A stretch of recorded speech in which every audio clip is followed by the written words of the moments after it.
자, 화면 보이죠? 자, 여기 보면 이제, 국민참여재판제도의 의의. 근데 국민참여재판이라고 하는 건 뭐냐? 여기 보면 국민의 형사참여에 관한 법률. 자, 국민의 형사재판 참여에 관한 법률이 만들어졌는데, 이 법률을 주로 참고하면 되고, 이 법률이 만들어진 취지가 뭐냐? 종래 형사재판에 대한 국민의 불신이 굉장히 강했죠. 근데 뭐 형사재판에 대한 국민의 불신이 강한 뿐만 아니라 왜 재판을 법관이 독점하느냐에 대한 국민들의 불만이 많았다고 합니다. 불만이 많았는지는 모르겠는데 하여튼 뭐 그런 이유 때문에 일반 국민을 형사재판에 참여하게 해요. 사법의 정당성과 민주성을 특히 사법의 민주성을 제고하는 것이 이 제도의 도입 취지다. 그다음에 이제 뭐 일반인의 법 감정에 맞는 판결을 이끌어내는 거 그것이 이 제도의 도입 취지다. 그러는데 뭐 제가 볼 때는 사법에는 민주성하고는 관련이 없다고 판단하는데 뭐 꼭 사법이 민주적이어야 된다고 하는 사람들이 있어가지고 이 재판제도가 도입됐다. 그렇게 여러분들이 받으시면 될 것 같아요. 자, 국민참여재판의 개시 절차가 그래가지고 이제 대상 사건과 관련돼서 제일 중요한 건 그럼 어떤 사건을 국민참여재판으로 시행할 것이냐와 관련돼 가지고 이렇게 대상 사건은 법조문에 여긴 국민참여재판 국민의 형사 참여에 관한 법률 그 법률 5조에 보면 대상 사건으로 자 여기 보는 것처럼 합의부 관할 사건 합의부 관할 사건만 국민참여재판으로 할 수 있다는 겁니다. 자, 그다음에 또 그런 사건 관련돼 가지고 이런 병합하여 심리하는 사건 자, 그다음에 중요한 거는 피고인이 국민참여재판을 원하지 아니한거나 원하지 않을 때 안 한다는 거예요. 그러니까 합의부 관할 사건이라든가 병합심리 사건은 국민참여재판으로 갈 수 있는데 이렇게 피고인이 신청을 해야 돼요. 근데 관련돼 가지고 피고인이 신청을 하지 않는다, 원하지 않거나 아니면 배제 결정이 있는 경우 이 배제 결정이라는 건 이제 재판부가 국민참여재판으로 진행하지 않겠다라고 하는 건데 이런 배제 결정이 있는 경우는 국민참여재판을 하지 않습니다. 그다음에 이제 공소사실의 변경 관련돼 가지고 여기 보는 것처럼 어, 법원은 공소장 변경에 의하여 대상 사건에 해당하지 아니하게 된 경우도 이 법에 따른 재판을 계속 진행한다는 겁니다. 즉, 기본적으로 공소장 변경 전에는 국민참여재판으로 진행했어요. 근데 대상 사건에 해당하지 아니하게 된 경우는 뭐냐? 공소장 변경에 의해서 기본적으로 국민참여재판이 아닌 것으로 바뀌었다 할지라도 계속 진행할 수 있다는 겁니다. 그러나 관련돼 가지고 뭐 법원은 그렇게 하는 것이 적당하지 않으냐면 국민참여재판에 의하지 아니하고 심판하게 할 수 있다. 이제 중요한 거는 국민참여재판 관련된 반드시 필요적 변론 사건이다. 필요적 국선 변론을 맡게 된다. 필요적 변론 사건이기 때문에 그렇다. 자, 여기 보는 것처럼 대상 사건에 대한 재정 합의 결정을 하는 경우, 대상 사건의 합의부 관할이었다는데 만약에 재정 합의 결정을 하는 경우, 합의부에서 심리할 것으로 합의부가 결정하는 경우, 그런 경우도 포함하는 거다. 그다음에 이제 지방법원 본원 합의부에서만 실시해요. 이 국민참여재판은 지원 합의부에서는 안 하는 겁니다. 그렇기 때문에 본원 합의부에서만 실시하기 때문에 지원 합의부는 회부 결정을 하여 사건을 본원 합의부로 이송해야 된다. 그런 의미로 여러분들이 국민참여재판의 개시 절차를 보면 될 것 같고 이거 뭐야? 이거 조금 그다음에 이제 중요한 건 국민참여재판은 피고인의 신청에 의해 돼요. 그렇기 때문에 피고인이 신청하는 경우만 대상 사건에 대해서 피고인이 신청하는 경우에만 진행할 수 있기 때문에 피고인 의사의 확인이 핵심적인 절차가 된다. 그러므로 여기 보는 것처럼 법원은 8조 1항에 보면 법원은 대상 사건의 피고인에 대하여 자 대상 사건의 피고인입니다. 그래서 대상 사건이랑 아까 합의부 관할 사건이라는 거죠. 그런 사건에 대해서 사건의 피고인에 대해서 국민참여재판을 원하는지 여부에 관한 의사를 서면 등의 방법으로 반드시 확인해야 돼요. 자, 이 경우 피고인의 의사의 구체적인 확인 방법은 대법원 규칙으로 정하되 피고인의 국민참여 재판을 받을 권리가 최대한 보장되도록 해야 된다. 자, 그러므로 이제 보통 여기 뭐처럼 국민참여재판 안내서를 송달합니다. 규칙에는 필수 절차로서 국민참여재판 안내서를 송달한다. 제가 중간에 잠깐 얘기했었지만은 기본적으로 피고인한테 그 공소장 부본을 송달하면서 의견서를 7일 이내에 내라고 하잖아요. 공소장 부본을 송달하면서 의견서를 내라 그러는데 이것이 만약에 국민참여 대상 사건이다. 그러면 그 의견서를 공소장 부본을 보낼 때 공소장 부본을 송달할 때 이 국민참여재판 안내서도 송달합니다. 그러면서 이 국민참여재판 안내서에 대해서는 어떻게 하냐. 이 안내서에 대해서는 7일 이내에 그 관련돼 가지고 신청을 하라고 그래요. 여기 뭐처럼 피고인은 공소장 부본을 송달받은 날로부터 7일 이내 자, 7일 이내에 국민참여재판을 원하는지 여부에 관한 의사가 기재된 서면을 제출해야 된다는 겁니다. 자, 이 경우 피고인이 서면을 우편으로 발송한 때는 교도소 또는 구치소에 있는 피고인의 서면을 교도소장, 구치소장 또는 직무를 대리하는 자에게 제출한 때 법원에 제출한 것으로 본다. 즉, 발송주의죠. 피고인이 서면을 우편으로 발송한 때, 그다음에 이제 교도소 특칙이 있어가지고 이 관련돼 가지고 구치소에 있는 사람들은 제출한 때 법원에 제출한 것을 본다. 자, 그다음에 이제 필수 의사를 묻는 거는 필수 절차고, 그다음에 그런 것들을 서면에 의해서 확인을 하는 겁니다.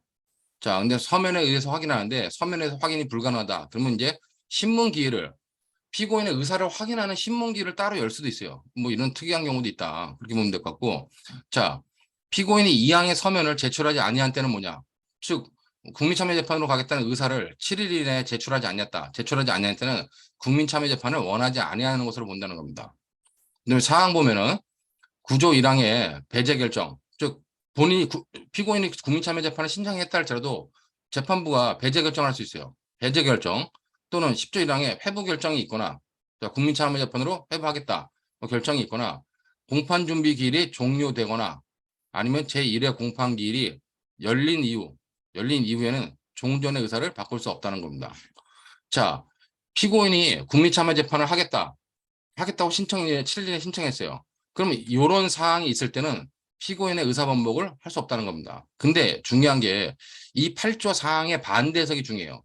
그때 8조 사항의 반대 해석 관련돼 가지고 이렇게 판결이 나와 있는데, 원래는 공소장 부본을 송달받은 날로부터 7일 이내, 원래는 이렇게 7일 이내 확인서를 제출해야 되잖아요. 근데 확인서를 제출하지 아니한 피고인, 자, 그러면 기본적으로 법에서는 뭐라 그랬어요? 법에서는 확인서를 제출하지 아니한 때, 사망의 부분 제출하지 아니한 때는 참여재판을 원하지 않느냐는 것으로 본다는 겁니다. 자, 근데 그 제출하지 아니한 피고인도 제1회 공판기일이 열리기 전, 즉 사항에 따르면 이런 경우에 열린 이후에는 못 바꾼다는 겁니다. 그러므로 열리기 전이라면 어떠냐? 제1회 공판기일 전까지는 국민참여재판을 신청할 수 있고 법원은 그 의사를 확인하여 국민참여재판으로 진행할 수 있다고 봄이 상당하다. 그러므로 제가 얘기했었지만, 앞부분에도 얘기했지만, 국민참여재판 신청은 공소장 부분을 송달을 받는 날로부터 7일 이내에 해야 돼요. 근데 7일 이내에 안 왔다 할지라도 실질적으로 뭐다? 실질적으로는 제1회 공판기일이 열리기 전까지는 할 수 있다는 겁니다. 이게 8조 사항에 대한 반대해석으로 이렇게 법원 판례가 그 경우를 인정하고 있다. 그렇게 여러분들이 이해해 두시면 될 것 같습니다. 중요한 내용이기 때문에 기본적으로 형식적으로는 7일 이내에 해야겠지만 실제로는 어떤가? 1회 공판기일이 열리기 전까지 국민참여재판에 관련된 그 의사를 표시할 수 있다. 그렇게 여러분들이 받으시면 될 것 같아요. 자, 피고인의 의사를 확인하는 거 관련돼 가지고, 그럼 피고인 의사를 확인하지 않은 경우에 그런 흠결에 관련돼 가지고 하자가 치유될 수 있느냐와 관련된 판례입니다. 여기 보는 것처럼 법원에서 피고인이 국민참여재판을 원하는지에 관한 의사 확인 절차를 거치지 않았다. 자, 의사 확인 절차를 거치지 아니한 채 통상의 재판 절차로 진행하였다면 이는 피고인의 국민참여재판을 받을 권리의 중대한 침해로서 그 절차는 위법하다. 그리고 이러한 위법한 공판 절차에 이루어진 소송 행위도 무효라는 겁니다. 자, 그러므로 국민참여재판 대상 사건인데 피고인한테 의사를 묻지 않았어요. 그럼 그 절차는 위법하고 그 소송 절차는 무효라는 거예요. 자, 근데 이제 1심 법원이 국민참여재판 대상이 되는 사건임을 사건을 간과하여 이에 관한 피고인의 의사를 확인하지 아니한 채 통상의 공판 절차로 재판을 진행하였다 하더라도, 자, 피고인이 항소심에서 국민참여재판을 원치 아니한다고 하면서 위와 같은 1심의 절차적 위법을 문제 삼지 아니한 의사를 명백히 표시한 경우, 즉 어떤 절차적 문제 삼지 않은 의사를 명백히 표시한 경우 어떡하냐? 그때는 하자가 치유된다. 하자가 치유되어 1심 공판 절차는 전체로서 적법하게 된다고 보아야 된다는 겁니다. 자, 그렇기 때문에 기본적으로 1심이 국민참여재판으로 할 수 있음에도 불구하고 참여 의사를 갖다가 확인 안 했다. 그러면 원래는 위법이다. 근데 피고인이 항소심에서 나는 원래 받지 않겠다. 국민참여재판을 원하지 않고 뭐 절차적 위법을 문제 삼지 않겠다. 명시적으로 판단했으면은 하자가 치유돼서 적법하게 된다는 겁니다. 자, 여기까지가 기본 내용이고, 여러분들 그 다음에 봐보세요. 국민참여재판자들의 취지와 국민의 참여재판을 받을 권리를 실제로 보장하는 관련 규정 내용에 비춰보면, 자, 위 권리를 침해한 1심 공판 절차의 하자가 치유된다고 보기 위해서는 같은 법 8조 1항 국민의 형사 참여에 관한 규칙 3조 1항에 준하여 자, 피고인에게 국민참여재판 절차 등에 관한 충분한 안내와 그 희망 여부에 관하여 숙고할 수 있는 상당한 시간이 사전에 부여된다는 겁니다. 자, 그러기 때문에 관련돼 가지고 항소심에 와서 당신은 원래 국민참여재판으로 받을 수 있었는데 국민참여재판을 받지 않은 절차가 위법해서 1심 사건은 소송 1심에서의 소송행위는 무효가 됩니다. 근데 관련돼 가지고 국민참여재판으로 진행 다시 하시겠습니까? 그랬더니 난 참여 진행 안 한다. 국민참여재판을 진행 안 하겠다. 이제 의사를 명백히 표시한 때는 하자가 치유되는데 그 의사를 확인하려면 어떡하냐? 당신이 국민참여재판을 맡으면 어떤 뭐 이익이 있고 국민참여재판에 충분한 안내를 하고 그다음에 피고인이 그 다시 국민참여재판을 할지 안 할지에 대해서 충분히 숙고할 수 있는 시간이 부여된 경우에만 하자가 치유된다는 거예요. 그렇지 않으면 하자가 치유되지 않는다는 겁니다. 그렇기 때문에 계속해가지고 뒤에 보면은 자 원심이 피고인에게 국민의 형사참여에 관한 법률 8조 1항 뭐 주식에서 사전에 국민참여재판 절차 등의 충분한 안내와 그 희망 여부에 관하여 숙고할 수 있는 상당한 시간을 부여함이 없이 자 단지 피고인과 변호인이 1심에서 통상의 공판 절차에 따라 재판받은 것에 대하여 이의가 없다고 진술한 사실 자 단순히 이의가 없다고 진술한 사실만으로는 1심의 공판 절차의 하자가 모두 치유되어 그에 따른 판결이 적법하게 된다고 볼 수 없다는 겁니다. 그렇기 때문에 항소심에서 어떻게 해요? 항소심에서 피고인 네가 1심에서 국민참여재판으로 진행했어야 되는데 진행하지 못한 위법이 있어. 근데 네가 거기 문제 삼지 않을 거야? 국민참여재판은 이런 거야 라고 했을 때 국민참여재판에 관련돼 가지고 충분히 설명하고 피고인 측에서 충분히 생각할 수 있는 시간을 줘야 된다는 겁니다. 단지 묻고 나서 뭐 아니요 저는 국민참여재판을 안 할 거예요 라고 이제 했다는 말만 믿고 그냥 진행하면 그거는 치유되지 않는다는 거예요.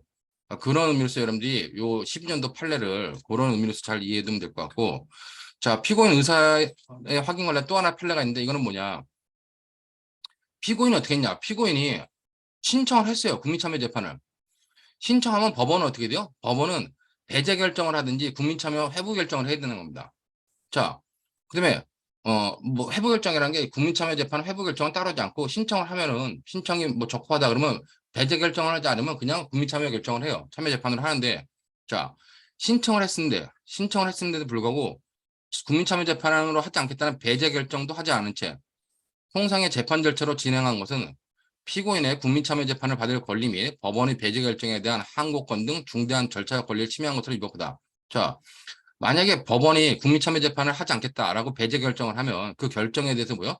그 결정에 대해서 배제 결정에 대한 항고권 등이 생기는데 그 중대한 절차적 권리를 침해한 것으로 위법하다. 그러므로 국민참여재판제도의 도입 취지나 위법에서 배제 결정에 대한 즉시 항고권을 보장한 취지. 배제 결정에서는 즉시 항고권이 있어요. 이런 보장한 취지 등에 비추어 위법한 공판 절차에서 이루어진 소송 행위는 무효라고 봐야 된다. 그러므로 신청을 했는데 배제 결정을 하지 않고 그냥 통상 재판으로 갔다. 그러면 관련돼 가지고 배제 결정을 하고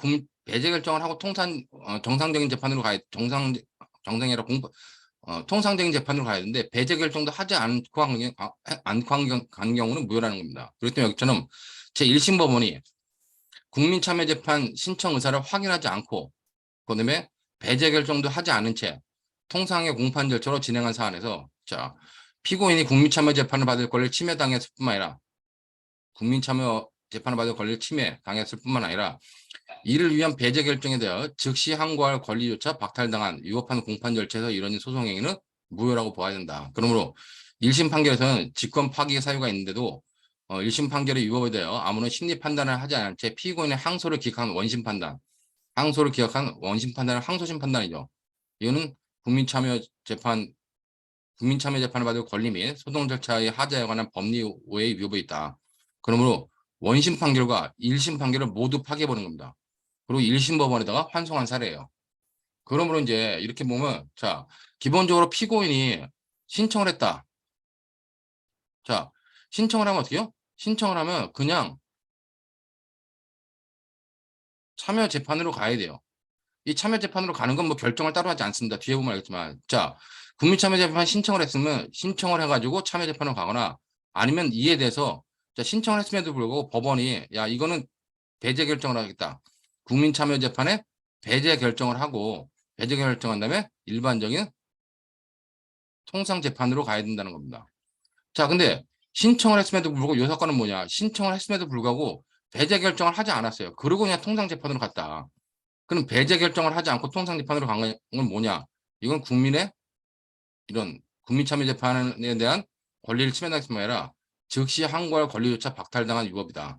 그러므로 1심도 파기되고 2심이 그거에 대해서 심리도 안 했기 때문에 원심과 1심 다 모두 파기하고 1심 법원에 환송해야 된다. 환송했다. 그런 의미로 피고인 의사와 관련된 요 판례까지 여러분들이 좀 알아두시면 될 것 같습니다.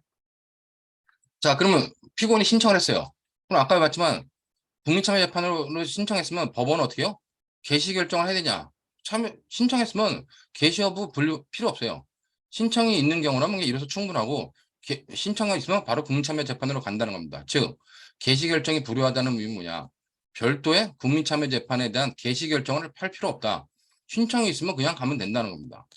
자, 그럼 국민참여재판에 대해서 국민참여재판으로 피고인이 신청을 해가지고 절로 간다. 국민참여재판을 간다면 어떻게 해요? 자, 근데 그 사건이 지원의 합의부였다. 그럼 지방법원 지원의 합의부가 배제 결정을 하지 아니하는 경우, 배제 결정을 하지 않은 경우는 국민참여재판으로 가겠다는 거죠. 그럴 때는 국민참여재판 절차 해부 결정을 하여 사건을 지방법원 본원 합의부로 이송해야 돼요. 아까 10조 1항에 나왔던 것처럼. 왜냐하면 본원 합의부에 관할이 있기 때문이다. 뭐 그런 내용을 여러분들이 받으시면 될 것 같고. 자, 그럼 법원이 배제 결정을 하는 경우는 뭐냐? 배제 결정을 하는 경우는 뭐 이런 경우입니다. 즉, 피고인이 신청을 했음에도 불구하고 법원이 이렇게 배심원, 예비 배심원, 배심원 후보자 그 친족 생명 신체에 대해서 침해 또는 침해가 우려가 있어서 출석에 어려움이 있거나 뭐 이 법에 따른 직무를 공정하게 수행하지 못할 염려가 인정되는 경우. 자, 공범관계에 있는 피고인들 중 일부가 국민참여재판을 원하지 않는 경우. 그다음에 중요한 거는 이 사망입니다. 3호. 성폭법에 의해서 성폭력범죄 처벌 등의 특례 미조의 범죄로 피해자 또는 그 법정 대리인이 국민참여재판을 원하지 않는 경우, 성폭력범죄 피해자 같은 경우는 법정에 나와가지고 뭐 진술함에 있어서 관련돼가지고 여러 사람들이 보는 거에 대해서 원치 않는 경우가 있기 때문에 이런 경우. 그다음에 중요한 건 법원이 그냥 적절하지 않다고 인정하는 경우. 자, 그렇기 때문에 법원은 뭐 이 국민참여재판을 하면 통상재판의 재판 비용에 거의 뭐 30배, 40배가 든다고 그래요. 뭐 30배, 40배가 되는지 10배가 되는지 굉장히 많은 비용이 들어가기 때문에 뭐 잘 진행하지 않습니다. 그렇기 때문에 적절하지 않다고 인정하는 경우는 그냥 배제 결정을 하고 통상재판으로 간다는 겁니다. 자, 이런 경우에 법원은 검사 또는 피고인 변호인의 의견을 들어야 되고 이런 배제 결정에 대해서는 뭐냐? 이 배제 결정에 대해서는 즉시 항고할 수 있습니다. 자, 중요한 건 이제 여기 3호와 관련돼 가지고 이렇게 배제 결정을 3호로 하는 경우에 자, 이런 경우에 관련돼 가지고 배제 결정을 하려면 신중하게 해야 된다는 겁니다. 즉 성폭력 범죄의 피해자나 법정 대리인이 국민참여재판을 원치 아니하는 구체적인 이유가 무엇인지, 피고인과 피해자의 관계, 피해자의 나이나 정신상태, 참여재판을 할 경우 형사소송법과 성폭력범죄 처벌 등이나 특례법 및 아청법에서 피해자 보호를 위해 마련한 제도를 활용하더라도 피해자에 대한 추가적인 피해를 방지하기에 부족한지 등 여러 사정을 고려하여 신중하게 판단해야 된다.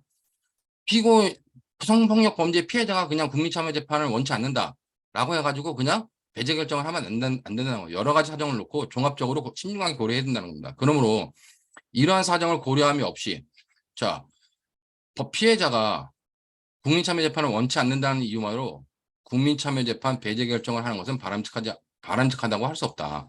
그러므로 이 배제 결정 구조 이랑 3호에 관련된 경우는 굉장히 신중하게 판단해야 된다. 그런 의미로 여러분들이 이해해 두시면 될 것 같습니다.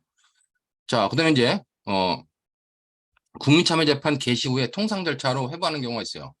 자, 국민참여재판으로 갔는데 피고인의 질병 등으로 공판 절차가 장기간 정지된 경우, 그다음에 피고인에 대한 구속기간이 만료된 경우, 그다음에 성폭력범죄 피해자의 보호, 그 밖에 심리의 재반 사정에 비추어가지고 국민참여재판을 진행하는 것이 부적절하다고 인정되는 경우, 이런 경우는 뭐냐? 직권 또는 신청에 의해서 그냥 다시 통상재판으로 갈 수 있다는 겁니다. 자, 그다음에 이제 배심원 관련돼가지고 배심원의 내용은 여러분들이 읽어봐주시면 돼요. 법원에 관련돼가지고 이게 법전에 있는 겁니다. 배심원의 권한과 의무를 해가지고 우리나라 배심원은 사실 인정뿐만 아니라 법령 적용, 형의 양정에까지 의견을 내요. 그게 원래 저기 배심원 제도로 있는 미국의 배심원 같은 경우는 사실 인정에 대해서만 배심원 제도가 인정되는 겁니다. 형의 양정은 법관의 전적인 권한인데 우리의 배심원 등은 사실 인정, 법령의 적용, 형의 양정까지 관련돼가지고 의견을 둔다. 그다음에 이제 배심원의 수 같은 경우는 기본적으로 사형 무기 금교에 해당할 때는 9인의 배심원. 그다음에 그에 대상 사건은 7인으로 한다. 뭐 예외적으로 5인이 가능한 경우도 있다. 뭐 그렇게 여러분들이 받으면 될 것 같고 배심원은 항상 배심원단을 9인으로 구성하는 7인으로 구성하는 예비 배심원을 둬야 된다는 거. 이 사람들한테 일당을 줘야 된다고. 이런 것들이 그냥 법전의 내용이기 때문에 법전의 내용만 여러분들이 봐두시면 될 것 같습니다. 근데 이제 배심원을 선정하기 위해서는 지방법원장은 뭐다? 매년 배심원 후보 후보 예정자 명부를 만들고 그런 예비 후보자 배심원 후보 예정자 명부 중에서 배심원 후보자를 선정하죠. 그다음에 선정기를 진행하기 위해서 뭐 질문표 같은 것들을 뭐 통해 가지고 배심원 후보자를 선정한다. 자, 선정 기일에 관련돼 가지고 뭐 배심원 후보자에 대한 질문을 통해서 어떤 배심원을 기피 신청할 수 있어요. 그러면 그런 것들에 대해서는 뭐 이의 신청할 수 있다. 그렇게 보면 될 것 같고 중요한 거는 검사나 변호인을 볼 때 배심원이 9인인 경우에는 5인, 7인인 경우에 4인 이런 사람들에 대해서 이유 앞에는 여기는 뭐요?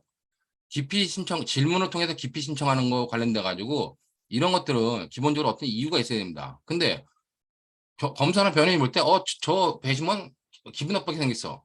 눈빛이 기분 나빠. 이래가지고 이유 없이 그냥 나 저 배심원을 배제하겠습니다. 라고 해도 된다는 거예요.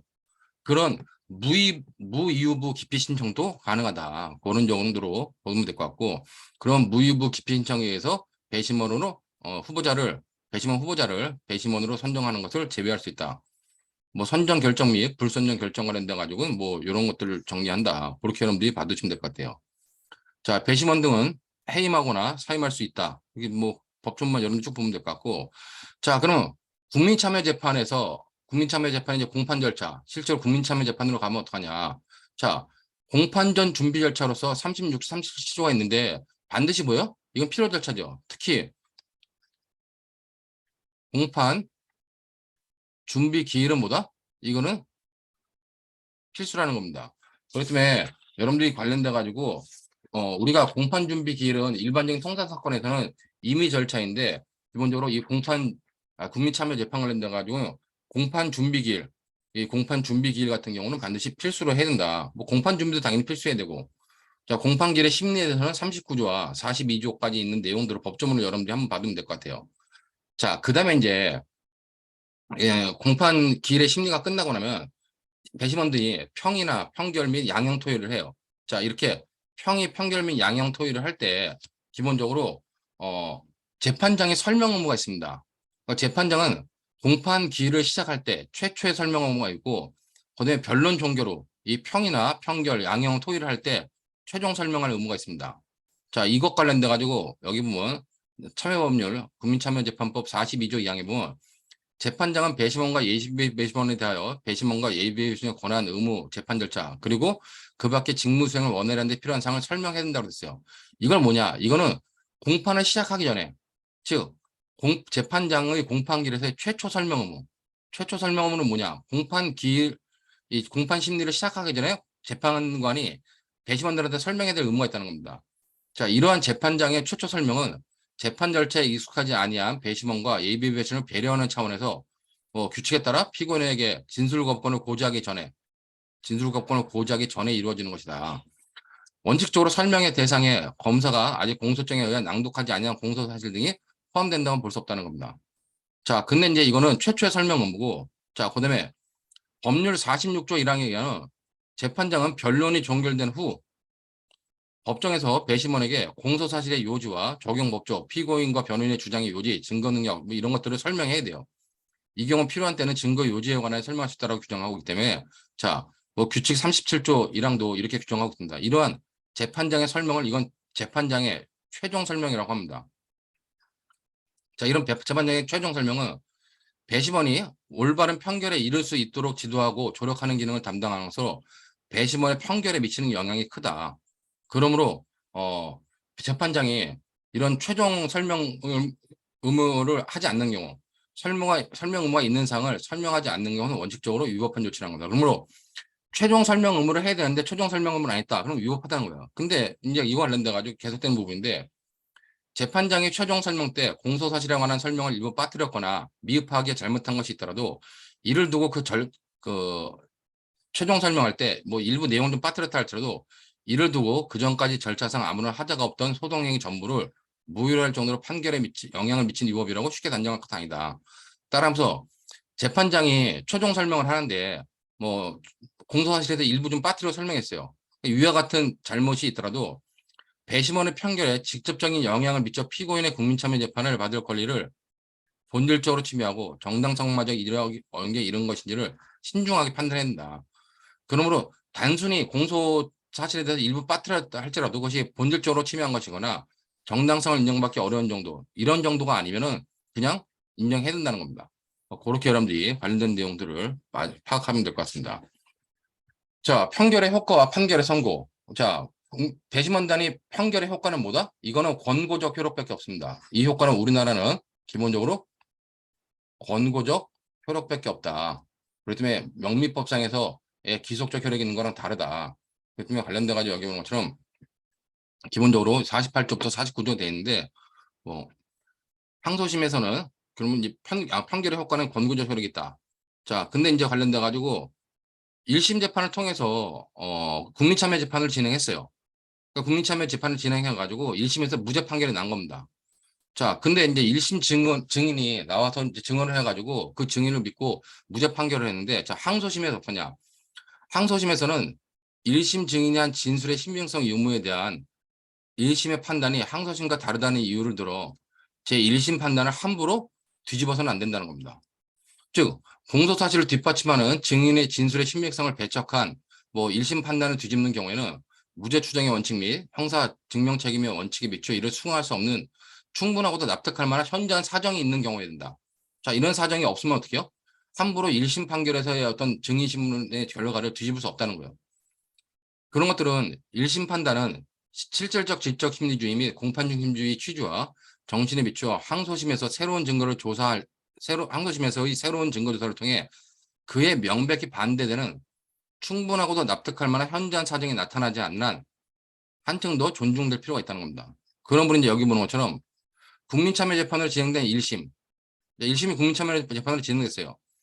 자, 배심원이 만장일치로 판결을 받으려 무죄로 판단했습니다. 배심원이 무죄 판결을 했는데 항소심에서는 피해자에 대하여만 증인신문을 추가로 실시한 다음 1심의 판단을 뒤집어 이를 유죄로 인정했다.